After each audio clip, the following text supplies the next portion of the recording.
প্রচারণা শেষ মুহূর্তে মা বাবার কবর জিয়ারত তারেক রহমানের। রাজধানীতে দিনভর জনসভা, ইশরাক সহ বিএনপি প্রার্থীদের জয়ী করার আহ্বান। হেরে যাওয়ার ভয়ে ভোট হাইজ্যাকের চেষ্টা একটি পক্ষ, অভিযোগ ডাক্তার শফিকের। বিটিভির ভাষণে বললেন, জামায়াতের হাতেই দেশ পরিবর্তন সম্ভব। গণভোটে হ্যাঁ জিতলে পাল্টে যাবে দেশ, আর আসবে না অপশাসন, বলেছেন প্রধান উপদেষ্টা। অন্য যে কোনো সময়ের চেয়ে ভালো নির্বাচনের আশা।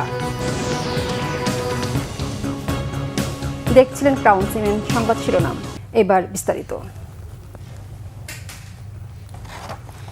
শেষ হলো ত্রয়োদশ জাতীয় সংসদ নির্বাচন ও গণভোটে প্রতিদ্বন্দ্বী প্রার্থীদের নির্বাচনী প্রচারণা।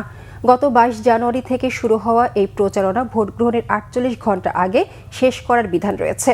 12 ফেব্রুয়ারি বৃহস্পতিবার হবে জাতীয় সংসদ নির্বাচন ও গণভোট। সকাল 7:30 থেকে বিকেল 4:30 পর্যন্ত সারা দেশে 299টি সংসদীয় আসনে একযোগে স্বচ্ছ ব্যালট বাক্সে ভোট নেওয়া হবে। শেরপুর 3 আসনে জামায়াত ইসলামীর প্রার্থীর মৃত্যুতে ইসি ওই আসনে নির্বাচন বাতিল করায় ভোট হবে 299 আসনে।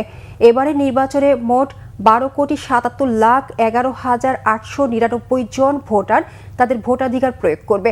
এর মধ্যে পুরুষ ভোটার 6,48,25,154 জন, মহিলা ভোটার 6,28,85,525 জন এবং তৃতীয় লিঙ্গের ভোটার রয়েছেন 1,220 জন। নির্বাচন কমিশন জানিয়েছে, 300 আসনের মধ্যে সর্বনিম্ন ভোটার ঝালকাঠি 1 আসনে 2,28,431 জন এবং সর্বোচ্চ 8,04,333 জন ভোটার রয়েছে গাজীপুর 2 আসনে। এবারে নির্বাচনে মোট 51টি রাজনৈতিক দল অংশগ্রহণ করছে এবং নির্বাচনে মোট প্রার্থীর সংখ্যা 2,034 জন। এর মধ্যে স্বতন্ত্র প্রার্থী রয়েছেন 275 জন। রাজনৈতিক দলগুলোর মধ্যে সবচেয়ে বেশি 291 জন প্রার্থী দিয়েছে বিএনপি। নির্বাচন কমিশন জানান, সারা দেশের 299টি সংসদীয় আসনে মোট 42,779টি ভোট কেন্দ্রে 2,47,482টি ভোট কক্ষ থাকবে। ত্রয়োদশ জাতীয় সংসদ নির্বাচনের প্রচারণা শেষে পিতা শহীদ রাষ্ট্রপতি জিয়াউর রহমান ও মা সাবেক প্রধানমন্ত্রী বেগম খালেদা জিয়ার কবর জিয়ারত করেছেন বিএনপি চেয়ারম্যান তারেক রহমান। রাত 11টার দিকে রাজধানীর শেরেবাংলা নগরে জিয়া উদ্যানে দলীয় নেতাকর্মীদের সঙ্গে বিএনপি চেয়ারম্যান তাদের কবরের পাশে দাঁড়িয়ে দোয়া ও মোনাজাতে অংশ নেন। নীরব সেই মুহূর্তে শহীদ জিয়ার আত্মত্যাগ ও খালেদা জিয়ার আপসহীন গণতান্ত্রিক সংগ্রামের স্মৃতিতে আবেগালুপ্ত হয়ে পড়েন নেতাকর্মীরাও। নির্বাচনের আগ মুহূর্তে এই কবর জিয়ারতকে বিএনপি নেতাকর্মীরা গণতন্ত্র পুনরুদ্ধারের সংগ্রামে আবেগ, দায়বদ্ধতা ও অটুট প্রত্যয়ের প্রতীক হিসেবে দেখছেন। বিএনপি সব কর্মসূচি সফল করতে হলে দুর্নীতির লাগাম টানতে হবে, আইনশৃঙ্খলা পরিস্থিতি স্বাভাবিক রাখতে হবে, বললেন দলের চেয়ারম্যান তারেক রহমান। ঢাকা 6 আসনে নির্বাচনী জনসভায় তিনি এসব কথা বলেন।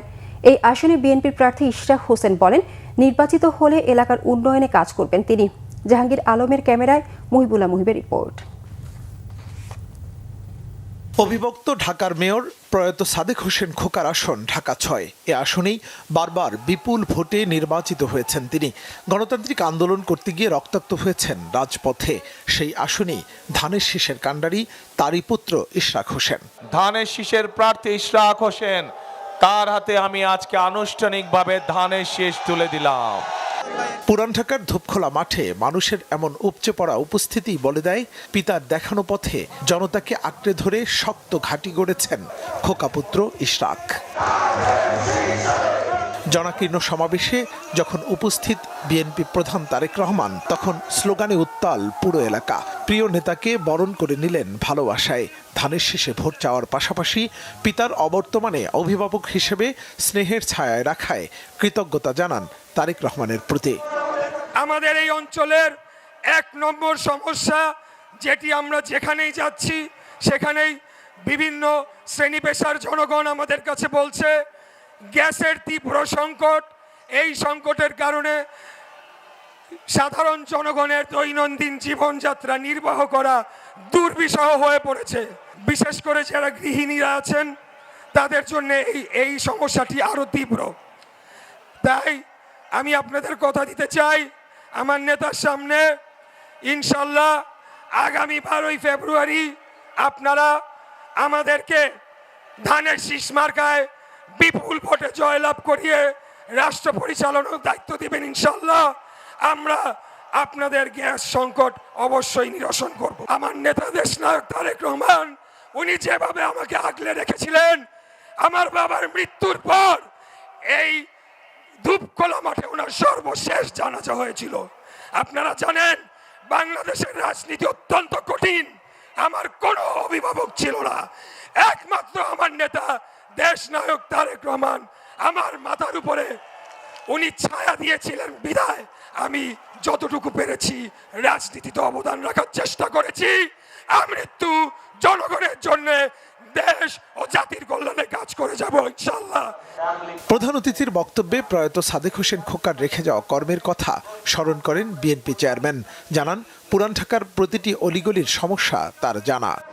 এই যে ইশরাক, শুধু ইশরাক না, ইশরাকের বাবা মরহুম সাদেক হোসেন খোকা উনিও এই এলাকার মানুষের জন্য কাজ করেছিলেন, এলাকার মানুষের উন্নয়নের জন্য উনি কাজ করেছেন। ইনশাল্লাহ ইশরাকও আপনাদের এলাকার সন্তান, ইশরাকও এই এলাকার মানুষের সমস্যার সমাধানে কাজ করবে, এলাকার মানুষের বিপদ আপদে থাকবে। এই যে ইশরাক একটু আগে তার বক্তব্যে বলল যে এই এলাকায় মানুষের হাসপাতাল প্রয়োজন, সরকারি হাসপাতাল প্রয়োজন। যেই হাসপাতালটি আছে এটি প্রয়োজন না, এটাকে আরো বড় করতে হবে। ইনশাআল্লাহ বাংলাদেশের মানুষের সমর্থনে বিএনপি আগামী দিনে সরকার গঠন করলে আমরা আপনাদের যে সরকারি হাসপাতাল আছে এই হাসপাতালকে ইনশাআল্লাহ আমরা শয্যা সংখ্যা বৃদ্ধি করব, যাতে এই এলাকার মানুষ সহজেই চিকিৎসা সুবিধা পেতে পারে। আধুনিক চিকিৎসা সেবা, জলাবদ্ধতা নিরসন, মাদক আর দুর্নীতির বিরুদ্ধে দলের অবস্থান স্পষ্ট করলেন তারেক রহমান।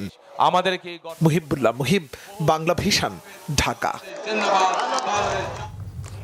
একটি দল মানুষকে বিভ্রান্ত করছে দাবি করে গুপ্ত ষড়যন্ত্র থেকে মানুষকে সজাগ থাকার আহ্বান জানিয়েছেন বিএনপি চেয়ারম্যান তারেক রহমান। সোমবার রাজধানীতে 8টি নির্বাচনী জনসভায় অংশ নেন তিনি। বলেন বিএনপির হাতে দেশ নিরাপদ। নাবিল জাহাঙ্গীরের রিপোর্ট, ক্যামেরায় জহুরুল হক জনি। নির্বাচনী প্রচারের শেষ দিন সোমবার ঢাকা দক্ষিণের আসনগুলোতে নির্বাচনী সভায় অংশ নেন বিএনপি চেয়ারম্যান তারেক রহমান। তবে শুরু করেন নিজ আসন ঢাকা 17-র বনানী খেলার মাঠের জনসভা দিয়ে। এই নারীদের শিক্ষার আলো পৌঁছেছে, কিন্তু এখন তাদেরকে আমরা অর্থনৈতিকভাবে স্বাবলম্বী করে গড়ে তুলতে চাই। পরে দুপুরে ঢাকা 10 আসনের কলাবাগান ক্রীড়াচক্র মাঠে আয়োজিত নির্বাচনী সভায় অংশ নেন তারেক রহমান। একটি মহল মানুষকে বিভ্রান্ত করছে অভিযোগ করে ষড়যন্ত্রকারীদের বিরুদ্ধে সকলকে সজাগ থাকার আহ্বান জানান। আপনাদেরকে আজকে সতর্ক থাকতে হবে, সজাগ থাকতে হবে এইসব নকল সিল বানায় তাদের বিরুদ্ধে। যারা গিয়ে মা বোনদেরকে বিভ্রান্ত করে তাদের বিকাশ নাম্বার চায়, তাদের এনআই নাম্বার চায়, এই সকল গুপ্ত ষড়যন্ত্রকারীদের বিরুদ্ধে আপনাদেরকে আজকে সজাগ থাকতে হবে। তা না হলে শত শহীদের রক্তের বিনিময়, আত্মত্যাগের বিনিময়ে আমরা যে ভোটের অধিকারকে আজকে প্রতিষ্ঠিত করতে পেরেছি সেই অধিকার আবার হারিয়ে যাবে। সেখান থেকে যোগ দেন ঢাকা 8 আসনের জনসভায়। বলেন নির্বাচনে জয়ী হলে দুর্নীতি নিয়ন্ত্রণে এবং আইন শৃঙ্খলা পরিস্থিতির উন্নয়নে কাজ করবে বিএনপি। বিএনপি একমাত্র দল তারা জানে কিভাবে দুর্নীতিকে কঠোর হস্তে দমন করতে হয়। বিএনপি একমাত্র দল তারা জানে কিভাবে আইন শৃঙ্খলা পরিস্থিতির নিয়ন্ত্রণ করতে হয়। পরে ঢাকা 9 আসনের বাসাবো খেলার মাঠের জনসভায় অংশ নিয়ে তারেক রহমান বলেন মানুষের উন্নয়ন বিএনপির হাত ধরেই সম্ভব। কিভাবে দেশের আইন শৃঙ্খলা রক্ষা করতে হয়, কিভাবে মানুষের বেকার যুবকদের কর্মসংস্থানের ব্যবস্থা করতে হয়, কিভাবে নারীদের শিক্ষার ব্যবস্থা করতে হয়, কিভাবে দেশের মিল কারখানা তৈরি করে কর্মসংস্থানের ব্যবস্থা করতে, এই সকল কিছুর অভিজ্ঞতা বিএনপির আছে। সেখান থেকে ঢাকা 5 আসনের যাত্রাবাড়ির শহীদ ফারুক রোডে নির্বাচনী সভায় অংশ নেন বিএনপি চেয়ারম্যান। ভোটারদের কাছে বিএনপির পরিকল্পনার বিস্তারিত তুলে ধরেন তিনি। যদি কর্মসংস্থানের ব্যবস্থা করতে হয় সেটি করার অভিজ্ঞতা বিএনপির আছে। যদি ইপিজেড গঠন করতে হয়, কিভাবে ইপিজেড গঠন করতে হয় সেই অভিজ্ঞতা একমাত্র বিএনপি আছে, আর কোন দলের নেই। আমরা আমাদের রাজনৈতিক অধিকার বাস্তবায়ন করার পথে চলে এসেছি। এছাড়া ঢাকা 4 আসনের জুরাইন এবং ঢাকা 7 আসনের লালবাগ বালুর মাঠের নির্বাচনী জনসভায় বিএনপি চেয়ারম্যান বক্তব্য রাখেন। দীর্ঘদিন পর তারেক রহমানকে কাছে পেয়ে উচ্ছ্বসিত বিএনপির তৃণমূলের নেতা কর্মী এবং সমর্থকরা। নির্বাচনের প্রচারের শেষ মুহূর্তে এই পথসভাগুলো ভোটের মাঠে বড় ধরনের পার্থক্য করে দেবে, এমনটাই তাদের প্রত্যাশা। নাবিল জাহাঙ্গীর, বাংলাভিশন, ঢাকা। বিএনপি চেয়ারম্যান তারেক রহমান বলেছেন, ক্ষমতায় এলে সংবিধানে আল্লাহর উপর বিশ্বাস ও আস্থার বিষয়টি পুনঃস্থাপন করবে বিএনপি। সোমবার বিটিভিতে দেয়া নির্বাচনী ভাষণে এসব কথা বলেন তারেক রহমান। নির্ভর বিএনপি বিশ্বাস করে কৃষকের স্বার্থ রক্ষার অর্থ দেশের স্বার্থ রক্ষা। এজন্যই আমরা বলি, বাঁচলে কৃষক বাঁচবে দেশ। এই উপলব্ধি থেকেই আমরা কৃষকদের স্বার্থ রক্ষার জন্য কৃষকদের জন্য ফার্মার্স কার্ড ইস্যুর উদ্যোগ নিয়েছি। এই কার্ডের মাধ্যমে কৃষক একদিকে কৃষি সংক্রান্ত হালনাগাদ তথ্য পাবেন, অপরদিকে সরকারের কাছ থেকে পাবেন আর্থিক এবং অন্যান্য প্রয়োজনীয় সহযোগিতা। শহীদ প্রেসিডেন্ট জিয়াউর রহমান সংবিধানে সর্বশক্তিমান আল্লাহর উপরে পূর্ণ আস্থা ও বিশ্বাস, এই কথাটি সন্নিবেশিত করেছিলেন। কিন্তু তাবেদার সরকার সংবিধান থেকে এই কথাটি বাদ দিয়েছিল। আল্লাহর রহমতে আগামী 12ই ফেব্রুয়ারি নির্বাচনে জনগণের রায় বিএনপি পুনরায় রাষ্ট্র পরিচালনার দায়িত্ব পেলে সর্বশক্তিমান আল্লাহর উপর পূর্ণ আস্থা ও বিশ্বাস, এই কথাটি সংবিধানে পুনরায় সন্নিবেশিত করা হবে ইনশাআল্লাহ। রাষ্ট্র পরিচালনায় আপনাদের সমর্থন পেলে দেশের আগামী দিনের সরকার হবে জনগণের কাছে দায়বদ্ধ। দেশে দুর্নীতি নিয়ন্ত্রণে যতটা কঠোর হওয়া যায়, বিএনপি সরকার ইনশাআল্লাহ ততটাই কঠোর হবে। দেশে পুনরায় আইনের শাসন প্রতিষ্ঠিত হবে ইনশাআল্লাহ। দেশবাসীর কাছে এটি আমার অঙ্গীকার, বিএনপির অঙ্গীকার। আপনাদের কাছে আমার অঙ্গীকারের কারণ আপনারাই বিএনপির সকল রাজনৈতিক ক্ষমতার উৎস। একটা পক্ষ নির্বাচনে হেরে যাওয়ার ভয়ে চূড়াই পথে ভোট হাইজ্যাক করার চেষ্টা করছে বলে অভিযোগ করেছেন জামায়াতের আমির ডাক্তার শফিকুর রহমান। রাজধানীর মোহাম্মদপুরে ঢাকা 13 আসনে নির্বাচনী সমাবেশে অংশ নিয়ে তিনি এসব বলেন। বিস্তারিত ওমর ফারুকের রিপোর্টে। ত্রয়োদশ জাতীয় সংসদ নির্বাচনকে সামনে রেখে শেষ সময়ে প্রচারণায় ব্যস্ত প্রার্থীরা। সোমবার রাজধানীর মোহাম্মদপুরে ঢাকা 13 আসনে 11 দলীয় জোটের প্রার্থী মামুনুল হকের সমর্থনে নির্বাচনী সমাবেশে অংশ নেন জামায়াতের আমির ডাক্তার শফিকুর রহমান সহ 11 দলের শীর্ষ নেতারা। জনগণের জামায়াত ইসলামীর আমির ডাক্তার শফিকুর রহমান বলেছেন, ক্ষমতায় গেলে এমন বাংলাদেশ গড়ে তোলা হবে যেখানে দাবি আদায়ের জন্য জনগণকে রাস্তায় নামতে হবে না। সোমবার বিটিভিতে দেয়া নির্বাচনী ভাষণে কথা বলেন তিনি। শৃঙ্খলা জবাবদিহিতা প্রতিষ্ঠা করা ছাড়া কোনো জাতি এগোতে পারেনি, আমাদের পক্ষে অসম্ভব না। যে সমাজে নারীর মর্যাদা রক্ষা করতে পারে না, সেই সমাজ কখনো সমৃদ্ধ হতে পারে না। আমরা ক্ষমতায় এলে নারীরা কেবল ঘরের ভেতরে নয়, সমাজের মূলধারার নেতৃত্বে থাকবেন সগৌরবে। কর্পোরেট জগৎ থেকে রাজনীতি সবখানে তাদের মেধার মূল্যায়ন হবে কোনো বৈষম্য ছাড়াই। আমরা এমন এক দেশ গড়ার প্রতিশ্রুতি দিচ্ছি যেখানে কোনো মা বোনকে মেয়েকে নিরাপত্তাহীনতায় ভুগতে হবে না। আপনাদের অধিকার রক্ষার লড়াইয়ে আমাদের সঙ্গে হন।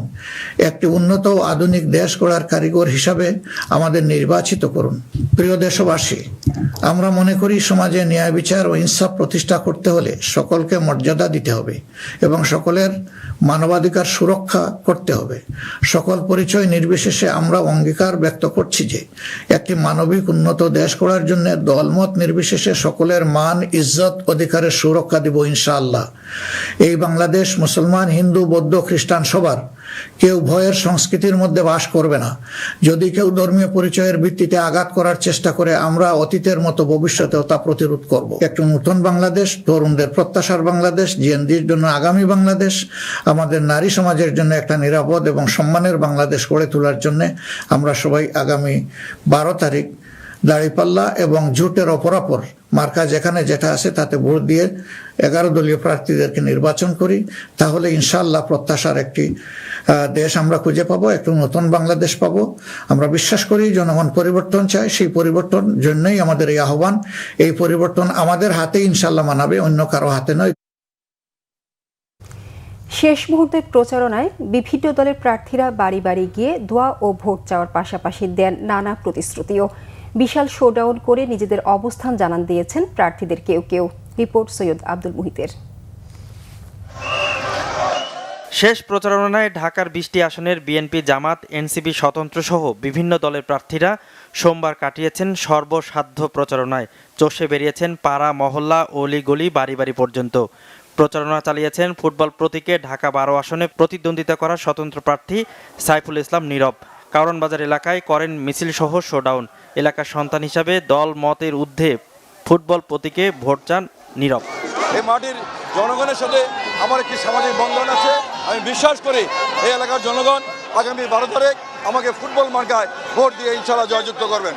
প্রচারণা শেষ দিনে ঢাকা 18 আসনে এনসিপি, জামাত সহ 11 দলীয় জোটের প্রার্থী আরিফুল ইসলামের নেতৃত্বে প্রতিরোধ যাত্রা কর্মসূচি পালন করে। দাবি করা হয় সারা দেশে সন্ত্রাস, চাঁদাবাজ, নারী নিপীড়নের বিরুদ্ধে লড়াই তার। একই আসনে বিএনপির প্রার্থী এসএম জাহাঙ্গীর হোসেন তুরাগের ফুলবাড়িয়া, নয়ানগর এলাকায় প্রচারণা চালিয়েছেন। স্বাধীনতা বিরোধী ও নারী বিদ্বেষী শক্তিকে ভোট দিয়ে নাগরিক অধিকার নষ্ট না করার আহ্বান জানিয়েছেন ঢাকা 16 আসনের বিএনপি মনোনীত প্রার্থী এবং জাতীয় ফুটবল দলের সাবেক অধিনায়ক আমিনুল হক। বিশাল গণমিছিল করেন তিনি। যারা বাংলাদেশের স্বাধীনতার বিরুদ্ধে ছিল, যারা আমাদের নারীদেরকে অসম্মান করে কথা বলেছে, আপনাদের এই মূল্যবান ভোটটি তাদেরকে প্রদান করে আপনাদের ভোটটি নষ্ট করবেন না। নির্বাচনী প্রচারণার শেষ দিনে বিশাল মিছিল করেন ঢাকায় 11 আসনের বিএনপি প্রার্থী ডক্টর এম এ কাইয়ুম। মিছিলটি বিভিন্ন এলাকা প্রদক্ষিণ করে। তথাকথিত বেহেশতের টিকিট বিক্রিকারীরাও বিভিন্নভাবে অপপ্রচার করছে। তাদেরও কিছু লোক ওই যে গুপ্তভাবে প্রশাসনে ঢুকেছে, এরা আওয়ামী দূষর চেয়ে আরো ভয়ঙ্কর। ঢাকার 17 আসনে বিএনপি চেয়ারম্যান তারেক রহমানের পক্ষে রাজধানীর মহাখালী ডিওএইচএস থেকে বনানী পর্যন্ত প্রচারণা চালিয়েছে 24-এর গণ-অভ্যুত্থান আন্দোলনের শহীদদের পরিবার ও আহতরা। সৈয়দ আব্দুল মুহিত, বাংলা ভিশন, ঢাকা। প্রধান উপদেষ্টা অধ্যাপক মোহাম্মদ ইউনূস বলেছেন, যে কোনো বারের চেয়ে ভালো হবে এবারের নির্বাচন। উপদেষ্টা পরিষদের সভা ও সিনিয়র সচিবদের সঙ্গে বৈঠকে প্রধান উপদেষ্টা এসব কথা বলেন। বৈঠক শেষে ব্রিফিংয়ে প্রেস সচিব শফিকুল আলম বলেন, অন্তর্বর্তী সরকার 90% সফল। রুকনুজ্জামানের রিপোর্ট। উপদেষ্টা পরিষদের 10ম বৈঠক অনুষ্ঠিত হয়। বৈঠকে জাতীয় যোগ্যতা নীতিমালা, মৎস্য নীতিমালা সহ দেশে বিদেশি বিনিয়োগের জন্য প্রথম মুক্ত বাণিজ্য অঞ্চল করার নীতিমালার অনুমোদনও দেওয়া হয়। এছাড়া সিনিয়র সচিবদের সাথে বৈঠকও করেন প্রধান উপদেষ্টা। বৈঠকে তিনি বলেন, গণভোটে হ্যাঁ জিতলে বাংলাদেশের ভবিষ্যৎ পাল্টে যাবে। পরে প্রধান উপদেষ্টার দিনের কার্যক্রম নিয়ে রাজধানীর ফরেন সার্ভিস একাডেমিতে ব্রিফিং করেন প্রধান উপদেষ্টার প্রেস উইং। এবারে নির্বাচনে নিরাপত্তা ও গুরুত্ব নিয়ে প্রধান উপদেষ্টার বক্তব্য তুলে ধরেন প্রেস সচিব। উনি বলেছেন যে এবারের নির্বাচন সুষ্ঠু এবং শান্তিপূর্ণ হবে এবং উনি বলেছেন যে আমরা নির্বাচনের আর মাত্র 2 দিন বাকি, আমরা অলমোস্ট আমাদের লক্ষ্যে পৌঁছেছি। এই পর্যন্ত তেমন কোনো উত্তেজনা সৃষ্টি হয় নাই নির্বাচনকে ঘিরে। নির্বাচন ক্যাম্পেইন খুবই শান্তিপূর্ণভাবে হচ্ছে। উনি আশা করছেন যে এইবারে নির্বাচন মানে অন্যান্য যে কোনো বারের নির্বাচনের চেয়ে ভালো হবে। এই সরকার যা করতে চেয়েছে তার 90%ই করতে পেরেছে বলেও জানান প্রেস সচিব। দাবি করেন, সরকারের সবচেয়ে বড় সাফল্য দেশে শান্তি শৃঙ্খলা, স্থিতিশীলতা ফিরিয়ে আনা। দেশে একটা পিস অ্যান্ড স্ট্যাবিলিটি ফিরিয়ে আনা হয়েছে। স্বৈরাচার এবং তার দোসররা সেগুলোর জন্য বিচার করা হয়েছে। দেশকে একটা ভালো ইলেকশনের দ্বার প্রান্তে নিয়ে আসা হয়েছে এবং আমরা আশা করি দেশের ইতিহাসের one of the best election হবে। একটা ভঙ্গুর ইকোনমি, সেই ইকোনমিকে আবার তাজা করে আবার গ্রোথের পথে ফিরিয়ে নেওয়া হয়েছে। দেশের গুম বন্ধ হয়ে গেছে, একটা গুমও হয়নি। দেশে যে স্টেজ এক্সট্রা জুডিশিয়াল মার্ডার সেটা বন্ধ হয়েছে। আমি মনে করি না এই গভর্নমেন্টের ব্যর্থতা তেমন একটা আছে। বাংলাদেশ এই গভর্নমেন্ট আমি মনে করি যা অ্যাচিভ করতে চেয়েছে তার 90% অ্যাচিভ হয়েছে। এ সময় আওয়ামী লীগের ভোট বর্জনের ডাক বা ভোট প্রতিহতের ঘোষণা নির্বাচনে কোনো প্রভাব ফেলবে না বলেও দাবি করেন প্রেস সচিব শফিকুল আলম। আওয়ামী লীগ নভেম্বর মাসে অনেক চেষ্টা করেছিল তারা যে একটা পার্টি, তারা যে একটা তাদের যে সাপোর্ট আছে সেটা প্রমাণ করার জন্য। তারপরেও দেখেন কোনো লোক এসছে, তাদের তো কোনো, আপনারা আমি জানি না, তো এই ইন্ডিয়ান পত্রিকার খালি দেখবেন যে তারা বলেন যে আওয়ামী লীগ বড় পার্টি, আওয়ামী লীগের সাপোর্টটা কই? খবর কাগজে দেখা যাচ্ছে জেলে থেকে আওয়ামী লীগের এমপি মন্ত্রী। আর আওয়ামী লীগ খালি অনলাইনে আছে, এবং অনলাইনে থাকার কারণ হচ্ছে ওরা এত টাকা বাইরে নিয়ে গেছে, তো ওইখান থেকে একটু একটু হাম্বিতাম্বি করে আর কি। ভারতের সাথে সম্পর্ক ভালো না হওয়ার কারণ হিসেবে ভারতের মিডিয়ার বাংলাদেশ নিয়ে মিথ্যাচার এবং আওয়ামী লীগ নেত্রীর ভারতে বসে সহিংসতা চালানোর চেষ্টার অভিযোগ করেন প্রেস সচিব শফিকুল আলম। রকুনুজ্জামান, বাংলা ভিশন, ঢাকা। সারা দেশে শেষ মুহূর্তেও ব্যাপক গণসংযোগ করেছেন প্রার্থীরা আর নানা সমীকরণে ভোটাররা। প্রতিনিধিদের পাঠানো রিপোর্টে দেখুন টেক্সট রিপোর্ট। বিএনপির প্রতিপক্ষ যারা নির্বাচন করছে তারা কোনো দৃশ্যমান শক্তি নয়, তারা অন্যভাবে ক্ষমতায় আসার পায়তারা করছে, অভিযোগ করেছেন চট্টগ্রাম 11 আসনের প্রার্থী আমির খসরু মাহমুদ চৌধুরী। চট্টগ্রামের লালদিঘি মাঠে নির্বাচনী সমাবেশে তিনি একথা বলেন। অন্যদিকে চকরিয়ার নির্বাচনী জনসভায় বিএনপির স্থায়ী কমিটির সদস্য সালাউদ্দিন আহমদ অভিযোগ করেন জামায়াত মুক্তিযোদ্ধা ভাড়া নিয়ে দেশের স্বাধীনতার ইতিহাস বিকৃত করছে। ঢাকা 2 আসনকে চাঁদাবাজ, সন্ত্রাস, মাদকমুক্ত ও ভূমি দখলমুক্ত করার প্রতিশ্রুতি দিয়েছেন বিএনপি প্রার্থী আমানুল্লাহ আমান। কেরানীগঞ্জের তারানগরের কার্যালয়ে এক আয়োজনে তিনি কথা বলেন। এদিকে নারায়ণগঞ্জ 1 আসনে গণসংযোগ করেন বিএনপি প্রার্থী মোস্তাফিজুর রহমান দীপু ভূঁইয়া। টাঙ্গাইল 5 আসনে বিএনপি প্রার্থী সুলতান সালাউদ্দিন টুকুর পক্ষে গণমিছিল হয়েছে। শহরের শহীদ স্মৃতি পৌর উদ্যানে এ কর্মসূচি শেষে সমাবেশে বক্তব্য রাখেন সুলতান সালাউদ্দিন টুকু, জেলা বিএনপির সভাপতি হাসানুজ্জামিল শাহিন সহ বিএনপি নেতারা। অন্যদিকে স্মরণিকা সমাজ কল্যাণ সমিতির উদ্যোগে ধানের শীষের পক্ষে নির্বাচনী মতবিনিময় সভা হয়েছে সাভারে। প্রধান অতিথি ছিলেন বিএনপির প্রার্থী ডাক্তার দেওয়ান মোহাম্মদ সালাউদ্দিন বাবু। কানসাটে নির্বাচনী জনসভায় বক্তব্য রাখেন চাঁপাইনবাবগঞ্জ 1-এর বিএনপি প্রার্থী অধ্যাপক শাহজাহান মিয়া। গণভোট নিয়ে এখনও অন্ধকারে থাকার অভিযোগ করেছেন চাঁপাইনবাবগঞ্জ 3 আসনের ধানের শীষ প্রার্থী হারুনুর রশিদ হারুন। ভোলার লালমোহনে প্রচার চালান ভোলা 3 আসনের বিএনপি প্রার্থী অবসরপ্রাপ্ত মেজর হাফিজ উদ্দিন। বলেন, যারা মনে করে জনগণের ভোটে সরকার গঠন করার সুযোগ নেই তারাই মূলত বিশৃঙ্খলা সৃষ্টি করার চেষ্টা করছে। চরফ্যাশনে নির্বাচনী সমাবেশে বক্তব্য রাখেন ভোলা 4 আসনের বিএনপি প্রার্থী মোহাম্মদ নুরুল ইসলাম নয়ন। ছাগলনাইয়া আদালত মাঠে জনসভা করেন ফেনী 1 আসনের বিএনপি প্রার্থী রফিকুল আলম মজনু। প্রচারণায় ব্যস্ত সময় পার করেন ফেনী 3 আসনের প্রার্থী আব্দুল আওয়াল মিন্টু। এছাড়া নোয়াখালী 2 আসনে বরকতুল্লাহ বুলুর সমর্থনে হয়েছে বিশাল মিছিল ও নির্বাচনী সমাবেশ। খুলনা 2 আসনে ধানের শীষের প্রার্থী নজরুল ইসলাম মঞ্জুর পক্ষে মিছিল হয়েছে। খুলনা 3 আসনের প্রার্থী রকিবুল ইসলাম বকুলের নির্বাচনী মিছিল ঘুরেছে শহরের প্রধান সড়ক। আর খুলনা 5 আসনের দাঁড়িপাল্লার প্রার্থী অধ্যাপক মিয়া গোলাম পরোয়ার নির্বাচনী জনসভা হয়েছে নগরীর খানজাহান আলী থানার শিরোমণি শহীদ মিনার চত্বরে। বরিশাল 2 আসনে বিএনপি প্রার্থী এস শরফুদ্দিন আহমেদ শান্টু উজিরপুর উপজেলা হাই স্কুল মাঠে গণসংযোগ ও পথসভা করেছেন। শেষ সময়ে জোরদার প্রচারণা চালিয়েছেন রাজশাহী 3 আসনের বিএনপি প্রার্থী অ্যাডভোকেট শফিকুল হক মিলন। গাজীপুরে বিভিন্ন জায়গায় গণসংযোগ ও পথসভা করেছেন গাজীপুর 3 আসনের বিএনপি প্রার্থী অধ্যাপক ডাক্তার রফিকুল ইসলাম বাচ্চু। আর ফরিদপুর 3-এ নির্বাচনী জনসভা ও মিছিল করেছেন বিএনপি প্রার্থী চৌধুরী নায়াব ইউসুফ। শহরের ময়েজউদ্দিন উচ্চ বিদ্যালয় মাঠে হয় এই জনসভা। নিজ নির্বাচনী এলাকায় ধানের শীষে ভোট চেয়েছেন ঝিনাইদহ 4 আসনের বিএনপি প্রার্থী রাশেদ খান। কালীগঞ্জ সরকারি নলডাঙ্গা ভূষণ পাইলট স্কুলে নির্বাচনী সমাবেশে বক্তব্য রাখেন তিনি। এদিকে জয়পুরহাট 1 আসনে নির্বাচনী মিছিল ও জনসভা করেছেন বিএনপি প্রার্থী মাসুদ রানা প্রধান। নীলফামারী 2 আসনে বিএনপি প্রার্থী ইঞ্জিনিয়ার শাহরিন ইসলাম চৌধুরী তুহিনের পক্ষে গণমিছিল হয়েছে। পরে ডিসি চত্বরে হয় সমাবেশ। মাদারীপুর 2 আসনে ধানের শীষের প্রার্থী জাহানদার আলী জাহানকে সমর্থন জানিয়ে তার পক্ষে ভোট চেয়েছেন স্বতন্ত্র প্রার্থী ব্যারিস্টার শহীদুল ইসলাম। সম্প্রীতি রক্ষা ও উন্নয়নে পাহাড়ের মানুষের পাশে থাকার প্রত্যয় ব্যক্ত করেছেন রাঙামাটির ধানের শীষের প্রার্থী অ্যাডভোকেট দীপেন দেওয়ান। এদিকে জাতি, ধর্ম, বর্ণ নির্বিশেষে সকলকে নিয়ে একসাথে কাজ করার কথা বলেছেন সাতক্ষীরা 1 আসনের বিএনপি প্রার্থী হাবিবুল ইসলাম হাবিব। ঠাকুরগাঁওয়ে জামায়াতে ইসলামীর উদ্যোগে বিশাল নির্বাচনী গণমিছিল হয়েছে।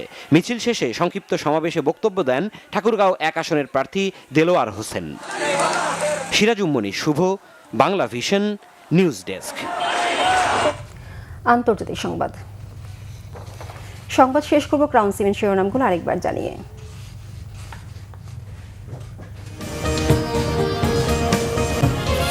প্রচারণা শেষ মুহূর্তে মা বাবার কবর জিয়ারত তারেক রহমানের। রাজধানীতে দীর্ঘ জনসভা। ইশরাক সহ বিএনপি প্রার্থীদের জয়ী করার আহ্বান। হেরে যাওয়ার ভয়ে ভোট হাইজ্যাকের চেষ্টায় একটি পক্ষ, অভিযোগ ডাক্তার শফিকের। বিটিভির ভাষণে বললেন, জামায়াতের হাতেই দেশ পরিবর্তন সম্ভব। গণভোটে হ্যাঁ জিতলে পাল্টে যাবে দেশ, আর আসবে না অপশাসন, বলেছেন প্রধান উপদেষ্টা। অন্য যে কোনো সময়ের চেয়ে ভালো নির্বাচনের আশা। এই ছিল এখনকার মতো। পরের সংবাদ সকাল 10টায়, এর আগে 9টায় রয়েছে ডিস্ট্রাকশন। দেখার আমন্ত্রণ রইল। এতক্ষণ সাথে থাকায় ধন্যবাদ।